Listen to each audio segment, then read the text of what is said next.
Postal ఓట్ల కోసం వైకాపా నాయకుల పాటలు అంటూ ఒక వార్త ఇప్పుడు సోషల్ మీడియాని షేక్ చేస్తున్నటువంటి నేపథ్యంలో ఆ వార్త ఏంటి, ఆ వార్త యొక్క సారాంశం ఏంటనేది మనం ఒకసారి చూసేటువంటి ప్రయత్నం చేద్దాం. పోస్టల్ ఓట్లకు వైకాపా నాయకుల పాటలు. కుప్పంలో ఓటర్ల కాళ్ళు మొక్కిన వైనం. పోస్టల్ బ్యాలెట్ ఓట్ల కోసం వైకాపా శ్రేణులు పడరాని పాటలు పడుతున్నారు. వైకాపాకు ఓటు వేయాలని కోరుతూ చిత్తూరు జిల్లా కుప్పం ప్రభుత్వ డిగ్రీ కళాశాల పోస్టల్ బ్యాలెట్ పోలింగ్ కేంద్రం వద్ద ఆ పార్టీ కార్యకర్తలు ఉద్యోగ ఉపాధ్యాయుల కాళ్ళు మొక్కుతూ సాష్టాంగ ప్రణామాలు చేశారు. ఈ ఘటన సోమవారం చోటు చేసుకోగా ఈ చిత్రాలు మంగళవారం సామాజిక మాధ్యమాల్లో వైరల్ గా మారాయి. తమ సమస్యలపై గొంతెత్తి అరిచినా పోరాడినా పట్టించుకొని వైకాపా ప్రభుత్వం ఇప్పుడు ఓట్ల కోసం కాళ్లపై పడుతోందని ఉద్యోగ ఉపాధ్యాయ అంగన్వాడీల నాయకులు పేర్కొంటున్నారు. సో అసలు మా సమస్యల మీద మేము గొంతెత్తి అరిచిన పోరాటం చేసినా పట్టించుకున్నటువంటి ఈ వైసీపీ ప్రభుత్వం ఇప్పుడు వచ్చి మమ్మల్ని ఓట్ల కోసం సాష్టాంగపడుతూ ఉంది. ఈ వైకాపా కార్యకర్తలు ఓట్ల కోసం సాష్టాంగపడుతూ ఉన్నారు.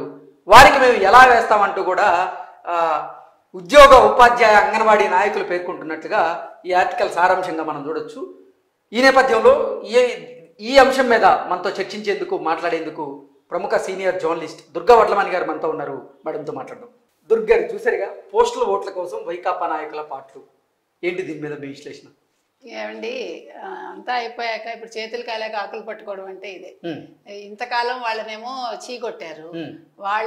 వాళ్ళు గొంతెత్తి అరిచినా, వాళ్ళు ఉద్యమాలు చేసినా పట్టించుకోలేదు ప్రభుత్వం. ఇప్పుడు పోస్టల్ బ్యాలెట్ ఓట్లు 100% ఇంచుమించు 98% తెలుగుదేశం కూటమికి వేస్తున్నారు అని తెలిసాక ఎక్కడికక్కడ నాయకుల్లో చలనం వచ్చిందనమాట. ఎవరు వైసీపీ నాయకుల్లో వాళ్ళు ఏం చేయాలో తెలియక మీరు చెప్పినట్టుగా కుప్పంలో ప్రభుత్వ కళాశాలలో వాళ్ళు ప్రభుత్వ ఉద్యోగులకి, ఉపాధ్యాయులకి, అంగన్వాడీలకి కాళ్ల మీద పడి సాష్టాంగ దండ ప్రణామం చేస్తున్నారు. ఇది ఎంత సిగ్గుచేయటండి.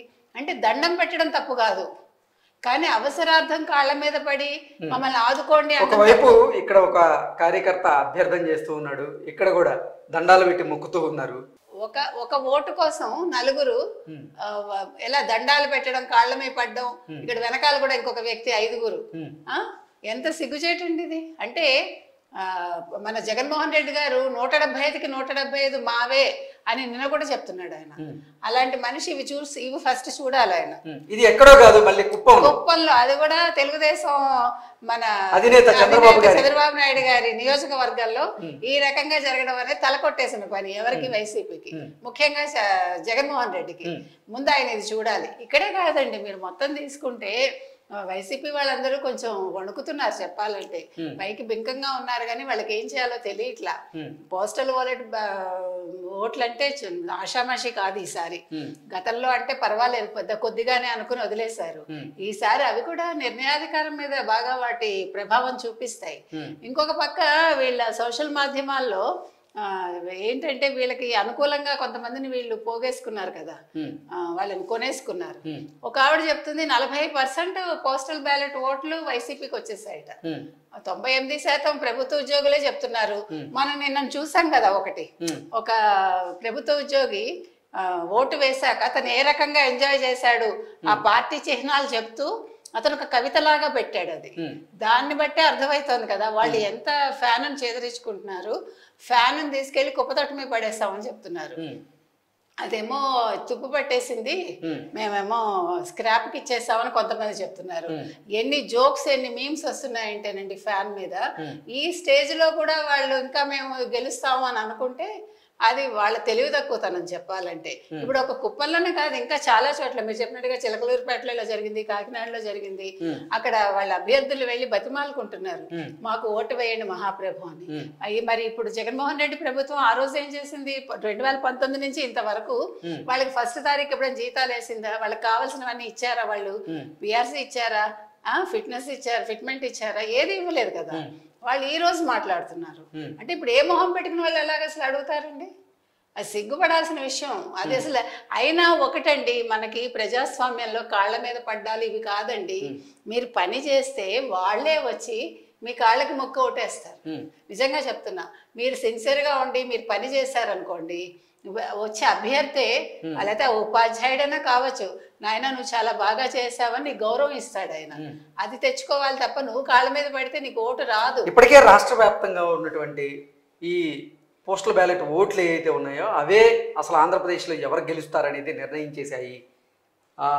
చంద్రబాబు గారే గెలిచే అవకాశం ఉంది, కూటమికే ఈ పోస్టులకు సంబంధించినటువంటి ఓట్లు ఎక్కువగా పోలయ్యాయి అంటూ కూడా ఆంధ్రజ్యోతిలోనే ఒక ఆర్టికల్ మనం చూసాం. ప్రధానంగా 4% ప్రభావం చూపించబోతుంది ఈ పోస్టల్ బ్యాలెట్ ఓట్లు అంటూ కూడా కొన్ని వార్తలు చూసినటువంటి నేపథ్యంలో ఏంటి జగన్మోహన్ రెడ్డికి నిజంగా ఈ పోస్టల్ బ్యాలెట్ ఓట్లు ఓటమి భయాన్ని పుట్టిస్తున్నాయా అంటే ఏం చెప్తారు? ఖచ్చితంగానండి. ఇప్పుడు ఇవి నిర్ణయాధికారాన్ని కలిగిస్తాయి తప్పకుండా. ఈ 4% అనేది చిన్న విషయం కాదు కదా. ఇప్పుడు నెగ్గడంలో ప్రతి ఒక్క ఓటు కూడా ఒక ప్రాముఖ్యత కలిగి ఉంటుంది. అలాంటప్పుడు 4% అంటే వాడు నెగ్గడం అనేది ఎవరి పక్క అనేది 4% ఆల్రెడీ నిర్ణయించింది. మీరు చెప్పినట్టుగా తెలుగుదేశం కూటమి వైపు ప్రజలు ఉన్నారు అని చెప్పకనే చెప్తోంది మనకి. కాబట్టి ఇంకా దీనికోసం మనకి ముంజేతి కంకణానికి అర్థం ఎందుకని ఇదే చెప్తోంది, తెలుగుదేశం కూటమి నెగ్గుతుంది అని మనకి ఖచ్చితంగా మన కళ్ళ ముందు కనిపిస్తుంది.